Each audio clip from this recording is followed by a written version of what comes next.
Once upon a time, in the heart of a bustling city, lived a man named Gerald. Gerald was an average fellow in every sense of the word. He had an average job, an average apartment, and an average pet goldfish named Steve. But there was one thing about Gerald that was far from average: his astonishingly bad luck. Every morning Gerald would wake up, feed Steve, and head out to face the world. And every day, without fail, something would go wrong.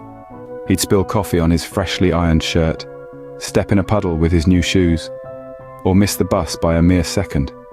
It was as if the universe had a personal vendetta against him. But did Gerald let this deter him? Not in the slightest. He'd simply sigh, shake his head and carry on, always with a sparkle of humor in his eyes. However, the pinnacle of Gerald's bad luck occurred one fateful Tuesday. As he was crossing the street, a banana peel, yes, a real-life cartoon-worthy banana peel, was lying in his path. Gerald, being Gerald, slipped on it. Now, this would have been an ordinary incident in his daily chronicles of misfortune, except for one thing. As he fell, a cyclist passing by got startled, swerved, and ended up crashing into a lamppost. The cyclist, being a rather hot-headed individual, decided to vent his frustration on Gerald. And so, every day hence, as a twisted form of revenge, this cyclist would purposely run into Gerald. It was a peculiar situation, to say the least. But Gerald, in his typical style, took it in stride. The moral of Gerald's story is simple. Life is filled with ups and downs, coffee spills and banana peels, cyclists and lampposts.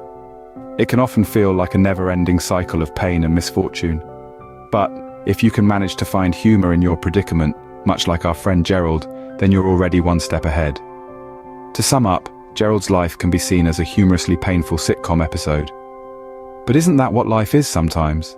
A series of unfortunate events punctuated by moments of laughter and joy. So, remember, even when you're faced with a cyclist who has a grudge, a stained shirt, or a slippery banana peel, try to find the humor in it. After all, if Gerald can laugh in the face of his misfortunes, then so can we. And who knows? Maybe one day we'll all be able to say, well, at least it wasn't a bus.